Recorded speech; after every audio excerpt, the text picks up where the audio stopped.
सुप्रभात। सतगुरु के चरणों में लवलीन रहता है गुरुमुख साधक। सतगुरु के चरणों में लवलीन रहता है गुरुमुख साधक।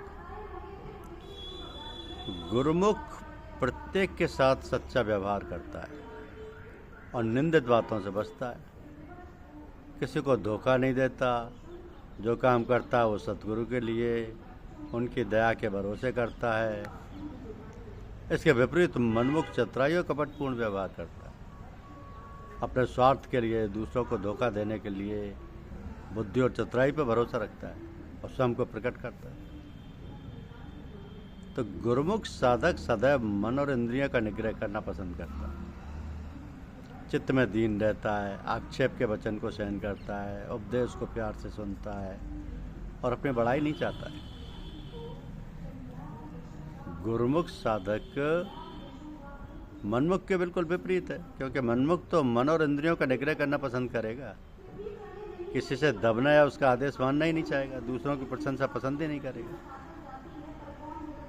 इसलिए गुरुमुख किसी पर हठधर्मी नहीं करता। सबके आप भगत और सेवा करने को तत्पर रहता है। दूसरों का उपकार करना चाहता है। अपने पूजा और प्रतिष्ठा की इच्छा नहीं रखता। सतगुरु की दया और चरणों में लवलीन रहता है। सतगुरु की दया और चरणों में लवलीन रहता है। जो दूसरों पर आदेश चलाता है, सेवा लेता है, अपना मान चाहता है, बिना स्वार्थ दूसरों से प्रेम नहीं करता और अपनी पूजा प्रतिष्ठा कराता है, वो तो मनमुख साधक है। वो गुरुमुख है ही नहीं, क्योंकि गुरुमुख कभी दीनता नहीं छोड़ता है और अपनी निंदा, निरादर और अपमान से दुखी नहीं होता है। अब तो उसमें अपनी भलाई समझता है। वो मनमुख साधक की तरह अपने अपमान से डरता नहीं है और ना अपने निरादर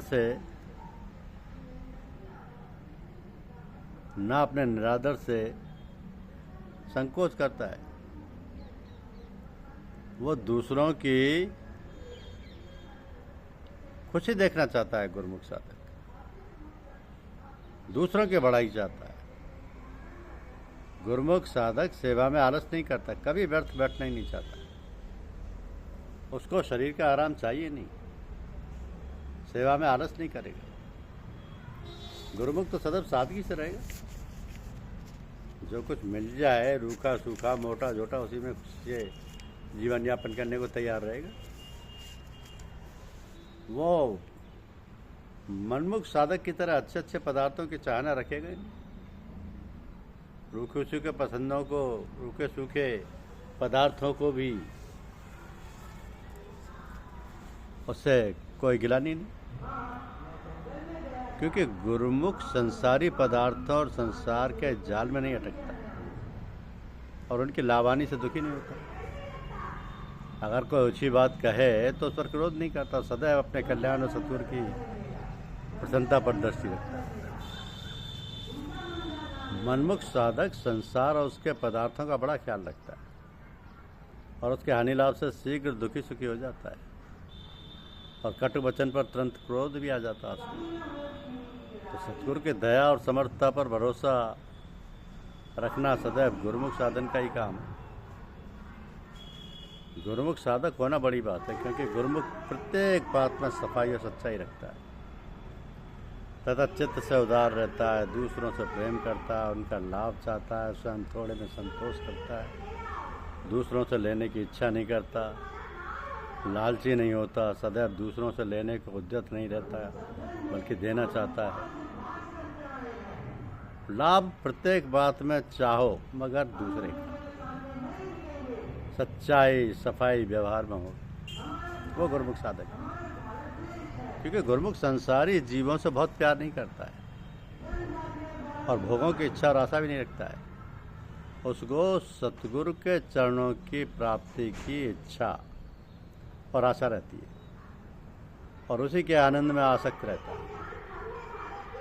वो संसारी जीवन और पदार्थों से प्रेम करता ही नहीं और भोग विलास चाहता ही नहीं। वो जो काम करता है सतगुरु की प्रसन्नता के लिए करता है, उनकी दया और कृपा चाहता है, सतगुरु की ही स्थिति करता है, उन्हीं की बढ़ाई चाहता तथा संसारी इच्छा नहीं रखता। तो गुरुमुख साधक जो भी काम करता है उसमें अपना स्वार्थ नहीं देखता, अपनी इच्छा और स्थिति नहीं देखता, उसकी अपनी सतगुरु की इच्छा प्रबल है उसके लिए।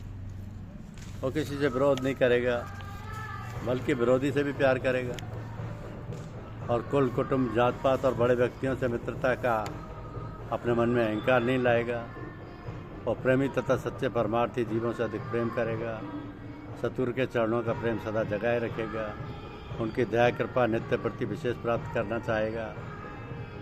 वो मनमुख साधक की तरह कुटुंब और मित्र नहीं चाहेगा, और उनका धनवान और शासन करने वालों से अधिक प्रेम नहीं होता, और उनको मित्रता और जात पात का अहंकार भी नहीं होता, क्योंकि गुरुमुख साधक दिखावे के काम करता ही नहीं, वो तो सतगुरु की प्रसन्नता का ध्यान रखता है। गुरुमुख गरीबी और निर्धनता से नहीं घबराता है, और जो कष्ट आ जाए उसे धीरे से सहता है, सतगुरु की दया का भरोसा रखता है और उसको धन्यवाद करता रहता है। वो कष्ट से सीधे घबराता भी नहीं है, निर्धनता से दुखी भी नहीं होता, क्योंकि गुरुमुख सब काम को गुरु की मर्जी को समर्पित करता है, चाहे भला हो या बुरा हो।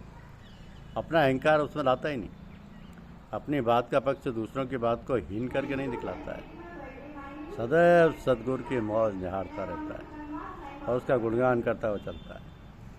तो गुरुमुख अपने गुण संसार से छपाए चलता है और अपनी प्रशंसा नहीं चाहता। जो बात सुने या देखे या तो पढ़े उसमें से लाभ की बात जिससे सतगुरु की प्रतीति बढ़े छांट लेता है, और सदैव सतगुरु की महिमा गाता रहता है, जो कि सब गुणों के भंडार है। धन्यवाद। यूट्यूब चैनल को लाइक और सब्सक्राइब अवश्य कीजिए। शुक्रिया।